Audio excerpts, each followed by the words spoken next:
Bonjour les enfants, c'est bientôt Noël. Voilà, aujourd'hui c'est le 4e dimanche de l'Avent.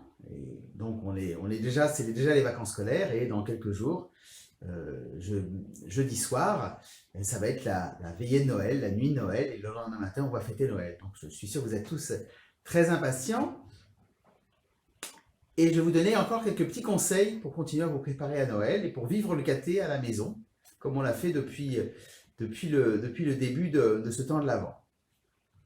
Aujourd'hui, on va entendre un texte qui est très connu, où l'ange Gabriel va se présenter devant Marie et lui annoncer qu'elle va être la mère de Jésus.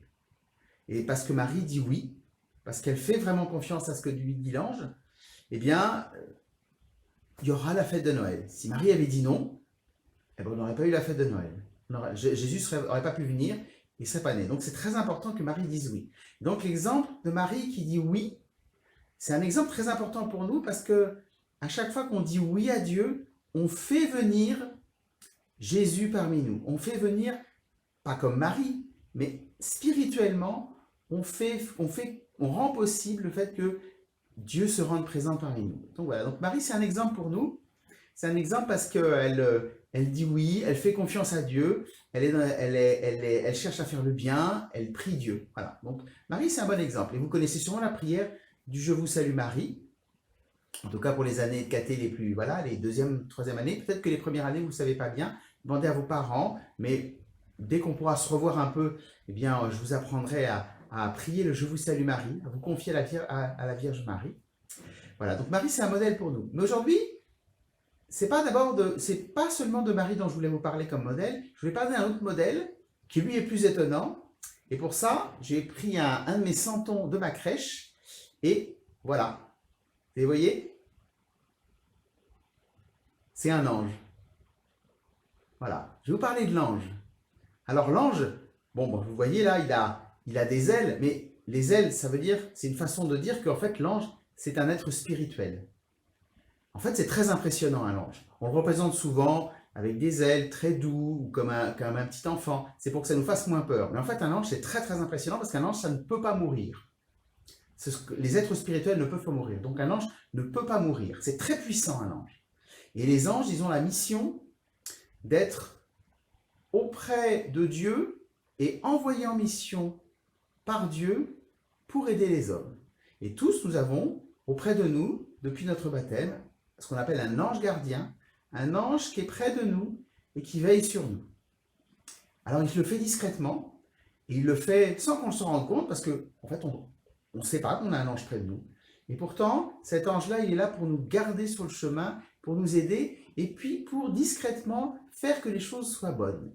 Et donc, c'est toujours bien de prier un peu son ange gardien, de dire à son ange gardien, aujourd'hui, aide-moi, garde-moi sur le bon chemin. Voilà, ça c'est ce que fait l'ange. Et puis l'ange, l'ange dans la Bible, il a comme mission d'annoncer les bonnes choses de la part de Dieu. Il annonce à Marie qu'elle va être enceinte, il va annoncer au berger que Jésus est né et qu'ainsi est né un sauveur. Alors, aujourd'hui, c'est l'exemple de l'ange que je vais vous donner. L'ange, il fait les choses discrètement, il fait les choses pour Dieu discrètement sans que ça se voie et il annonce les belles choses. Eh bien, chacun d'entre nous, on peut être un peu comme un bon ange gardien autour de nous. Faire des petites choses très bonnes pour essayer de faire plaisir autour de soi. Être ainsi le petit ange de quelqu'un. Alors de ceux que j'aime bien, mes parents, mes frères et sœurs, mais aussi, on peut aussi être le petit ange de gens qui ont besoin d'aide et que je ne vois pas ou que je ne connais pas, je sais qu'ils existent. Et pour ça, je vous propose une petite mission. Voilà, je vous confie une mission. Dieu, il donne à l'ange des grandes missions. Voilà. Toi, tu vas aller annoncer à Marie qu'elle va être la mère de Jésus, de mon fils. Voilà. Toi, tu vas aller annoncer au berger la naissance de Jésus. C'est des grandes missions. Ben, je vais faire un peu pareil. Je vais vous donner, mais pas une grande mission, une mission pour adapter à votre âge, une petite mission. Voilà, vous allez recevoir dans le mail que j'envoie au caté un petit découpage pour faire un ange très simple. Vous allez voir, c'est pas très compliqué. Si c'est un peu difficile, faites-vous aider par vos parents ou votre grand frère, votre grande sœur, mais c'est assez facile. Et donc on fait un petit ange en papier, et ce petit ange en papier, bon, on peut en faire autant qu'on veut, mais faites-en au moins un que vous apporterez à l'église. Il y aura un grand panier près de la crèche où les enfants du caté pourront poser leur ange qu'ils ont fait. Et ces anges-là, en fait, il y a des gens de la paroisse qui vont aller le distribuer aux personnes âgées, aux personnes dans les maisons de retraite, qui ne reçoivent pas beaucoup de visites. Voilà, une façon de leur dire, voilà, regardez, il y a des enfants du caté qui sont comme des bons anges et qui vous envoient ce petit ange-là pour vous apporter la paix, pour vous apporter la joie. C'est très simple comme cadeau, mais c'est quelque chose de très vrai. Donc voilà, donc, mission importante pour vous, je compte sur vous pour faire des petits anges, voilà, pendant tout ce temps, jusqu'à mi-janvier à peu près. On peut faire ça jusqu'à mi-janvier, comme ça servira aussi pour souhaiter la bonne année. Voilà, on peut faire des petits anges qu'après ça, il y a des gens de la paroisse qui vont dans les maisons de retraite pour offrir aux personnes âgées. Voilà, et je vais vous envoyer ça par mail. Donc les enfants, pour se préparer à Noël, regardons l'ange, contemplons ce que fait l'ange. L'ange, il entend la voix de Dieu qui lui dit, voilà, j'ai une mission importante pour toi. Il la prend dans son cœur, il dit, voilà, je vais le faire. Et comme il est agile, habile avec ses ailes, il va très vite. Nous aussi, avec nos mains, avec notre cœur, on peut faire plein de petites choses, des tout petits trucs qui sont des choses pour faire plaisir et pour faire le bien autour de nous.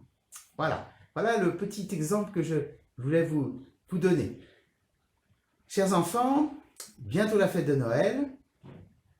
Si vous êtes sur Sartrouville, vous êtes tous invités à venir, donc jeudi soir, le 24 décembre, pour la messe de Noël. Il y aura une petite veillée avant, donc ça commencera à 17h30, il y aura une petite veillée. Il y a des catéchistes qui organisent une petite veillée pour vous, et puis ensuite il y aura la messe, et au cours de la messe, on pourra fêter Noël et la naissance de Jésus. Et puis si vous avez du coup des anges ce soir-là, n'hésitez pas à les mettre dans la corbeille. Et puis si vous n'êtes pas là, parce que vous êtes en vacances, vous pouvez mettre ces anges en passant dans l'église. L'église est toujours ouverte. L'église de Saint-Joseph, elle est toujours ouverte. Vous pouvez posséder des anges et ces anges-là, on les prendra et on les donnera à des personnes âgées. Voilà. Chers enfants, bonne préparation à Noël, bonne mission. Vous êtes mes petits anges.